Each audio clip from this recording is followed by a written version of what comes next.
आज मैं अनुस्वार और अनुनासिक के संबंध में बताने जा रहा हूँ आपको। दरअसल हिंदी का एक ऐसा वर्ण जिसे न संपूर्ण वर्ण माना जाए, न संपूर्ण स्वर माना जाए, न संपूर्ण व्यंजन माना जाए, ऐसा, लेकिन इसके बिना बड़ी से बड़ी गलतियां हो जाती है। अब हम इसका प्रयोग आज बताएंगे। अनुस्वार जो इस रूप में होता है, बिंदी के रूप में, किसी भी वर्ण के ऊपर ये बिंदी के रूप में लगता है, यही इसका रूप होता है। यह अनुस्वार, यह न स्वर है, यह न स्वर है, माने स्वर अ आ ई कुछ भी नहीं है, और न व्यंजन है, न व्यंजन है, यह दोनों के मध्य है। कहीं कहीं लोग इसे पूर्ण व्यंजन मान लेते हैं, इसलिए मान लेते हैं कि यह पंचमाक्षर है, इसलिए इसको पूर्ण व्यंजन मान लेते हैं। कई व्याकरणाचार्यों का कई मत है, लेकिन यह सही तौर पर अगर देखा जाए तो सही तौर पर हम कह सकते हैं कि न स्वर है न व्यंजन है। तब है क्या? यह दोनों के बीच का यह नाद है, बीच की आवाज है, बीच का स्वर है, माने दोनों के बीच का है, न स्वर न व्यंजन, इसलिए इसे हम कहते हैं अयोगवाह। यह अयोगवाह है, अयोगवाह इसको बोलते हैं व्याकरण में, इसको अयोगवाह, ऐसे उच्चारण को, ऐसे वर्ण के उच्चारण को अयोगवाह बोलते हैं। अब अनुस्वार होता दरअसल क्या है? अनुस्वार दरअसल में यह अनुस्वार स्वर रहित पंचमाक्षर है। स्वर रहित पंचमाक्षर का मतलब ये अंग क वर्ग का ये है, तो ये अंग है, यह है, ये हलंत लग जाने से यह स्वर रहित हो गया। यह क वर्ग, यह पंचमाक्षर है, यह च वर्ग का पंचमाक्षर है, यह ट वर्ग का पंचमाक्षर है, ट वर्ग का पंचमाक्षर है, और प वर्ग का पंचमाक्षर। अनुस्वार इन 5 वर्ण का, ये पूर्ण पांचों का यही पंचमाक्षर का प्रयोग है। अनुस्वार कौन सा? ये पूर्ण पंचमाक्षर नहीं, ध्यान रहे, यह पूर्ण पंचमाक्षर नहीं। जहां अर्ध पंचमाक्षर लगाना हो तो उसके लिए हम अनुस्वार का प्रयोग करते हैं। तो क्या ऐसा करना? कभी जैसे लिखते हैं हम, एक लिखा, ये ऐसे लिखते हैं, इसको शुद्ध है, ठीक है, लेकिन स्थान भाव, इसमें स्थान ज्यादा ले रहा है, तो टंकन की सुविधा के लिए, लिखने की सुविधा के लिए हम इसको ऐसा न लिखकर ऐसा लिख देते हैं। यह अशुद्ध नहीं है, लेकिन यह मानक हो गया है, यह प्रचलित रूप, अब यही प्रचलित रूप हो गया, अनुसार का यही रूप होता है। इसलिए जब पंचमाक्षर स्वर रहित हो तो वह अपने अगले पर, अपने पहले वाले वर्ण पर वह बिंदी के रूप में प्रयोग हो जाता है। उसी तरह है चौवर का, देख लीजिए, चौवर का भी जब यहाँ ये रहे ऐसे, हम उदाहरण लगाएंगे चंचल, ये ऐसे लिख सकते हैं, ये चंचल। अब इस यह को हम यहाँ शुद्ध करने के लिए जगह दे दिया जाए तो हम यहाँ ऐसा प्रयोग करते हैं, जो यह शुद्ध है। यानी अनुस्वार स्वर रहित पंचमाक्षर है, अनुस्वार स्वर रहित पंचमाक्षर है। अब इसमें एक ध्यान रखना क्या है? इसमें एक ध्यान रखना है कि जहां ध्यान रहे, गौर करना है कि जहां 2 पंचमाक्षर आए, कभी कभी ऐसा शब्द आता है जहां 2 पंचमाक्षर लगे होते हैं, तब वहां अनुस्वार नहीं लगेगा।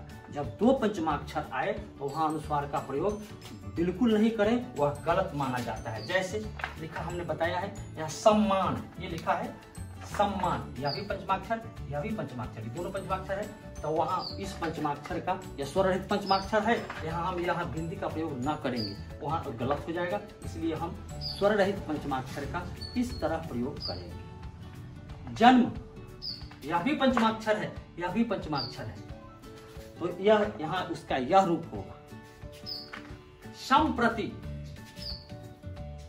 सम्मति, संप्रति, सम्मति, ये पंचमाक्षर, 2 पंचमाक्षर है, यहाँ अनुस्वार का प्रयोग नहीं होगा। इसलिए यह ध्यान रखना होगा कि जहाँ 2 पंचमाक्षर रहे वहां पर हम अनुस्वार लगाने का, बिंदी लगाने की गलती न करें। ऐसी परिस्थिति में अनुस्वार न लगाकर अर्ध पंचमाक्षर ही हम लगाएं। ये हो गया अनुस्वार का प्रयोग। अनुस्वार इस तरह से लगते हैं। कहीं कहीं दूसरे भी अनुस्वार का प्रयोग होता है। ये तो अनुस्वार हुआ। अब अनुनासिक क्या, इसके एक और देखिए, यह पूर्ण रूप से बोला कैसे जाता है, यह नासिका से बोला जाता है, या नाक से इसका उच्चारण है अनुस्वार का। जैसे कंधा, कंघी, जन, इस तरह से नाक का। और अनुनासिक जो है जिसको हम इस रूप में लगाते हैं, चंद्र बिंदु बोलते हैं इसको। अब यह चंद्र बिंदु यह नाद स्वर है, यह बिल्कुल इस व्यंजन नहीं है, यह नाद स्वर है। इसका उच्चारण हम नाक और मुंह दोनों की सहायता से करते हैं। जैसे लगाना हो दांत, दांत लिखना हो तो दांत, ऐसे एक यहाँ पर ये लगेगा, यह नाद हो गया दांत। वहां पर हम लोग ये ऐसा किसी कोई इसे नाक और मुंह दोनों से बोलेंगे, या नाद स्वर है, या बिल्कुल व्यंजन की भूल नहीं करेंगे, या नाद स्वर है। इसका प्रयोग कभी कभी ऐसा होता है, जैसे कभी कभी हम देखते हैं कि अनुस्वार लगा है, लेकिन अनुस्वार लगा है वह होता नहीं है अनुस्वार। कहां पर ना, यह लगता कहां कहां पर है, कहीं कहीं जैसे य, र, ल, व, स, स और ह के पहले, इसके पहले जब आए तब वह नाद स्वर, यह चंद्र बिंदु, यह अनुनासिक अनुस्वार के रूप में होता है, अनुस्वार जैसा होता है। इसे पंचमाक्षर नहीं माना जाए। माने जैसे लिखा है हम इस रूप में आए तो यह इसको पंचमाक्षर नहीं माना। जैसे लिखा हमने कहीं दिया होगा, नहीं दिया तो यहाँ देख लेते हैं। संयम एक शब्द है, संयम, यहाँ हम लिखेंगे संयम, यह अनुस्वार नहीं है। कारण अब यह अनुस्वार होता तो हम इसको पहचानेंगे, तब यह देखिएगा ये अनुस्वार। यह क्या है, अनुस्वार का नियम है कि भाई जो अगला वर्ण है उसके पहले जो पंचमाक्षर आए, अर्ध पंचमाक्षर आए, स्वर रहित पंचमाक्षर आए, तब हम अनुस्वार का प्रयोग करते हैं। तो यहाँ तो य है, तो य में तो पंचमाक्षर है नहीं, तो य में पंचमाक्षर नहीं है, तो इसका मतलब यह नाद है। य, र, ल, व, य से लेकर ह तक के जो स्पर्श व्यंजन है, इसमें इसका जब ऐसा प्रयोग हो, या निश्चित रूप से इसके पहले जो अनुस्वार लगता है यह नाद स्वर लगेगा, यह अनुस्वार नहीं है, या पंचमाक्षर की भूल कभी भी न करें। यह इस परिस्थिति में यह नाद स्वर है और यह अनुनासिक है, जो अनुस्वार के रूप में होता है। दूसरा एक जगह और हो जाता है, ये देखिए, जो खड़ी पाई जो ऊपर लगता है, जैसे हरस ई ऊपर जाता है, दीर्घ ई ऊपर जाता है, हरस ऊ यहाँ नीचे लगाते, यह बड़े आकार में लगता है, दीर्घ ऊ यहाँ लिखने में देखते हैं, यहाँ में, मैं, ये वहां पर बिंदी लगा होता है।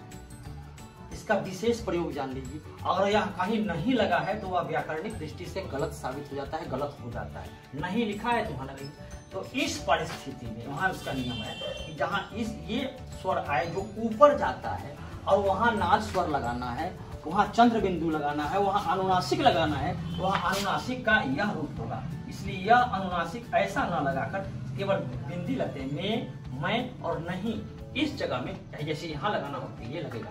यह इसका मतलब यह नहीं कि यह बिंदी अनुस्वार है, यह अनुस्वार कतई नहीं है, यह अनुनासिक है, यह चंद्र बिंदु है। और आज के वीडियो में इतना ही। मुझे लगता है कि अब आप अनुस्वार अनुनासिक का प्रयोग समझ गए होंगे। अगले दिन अगले वीडियो में एक और नुक्ते का प्रयोग मैं बताऊंगा। बस आज इतना ही। बहुत बहुत धन्यवाद।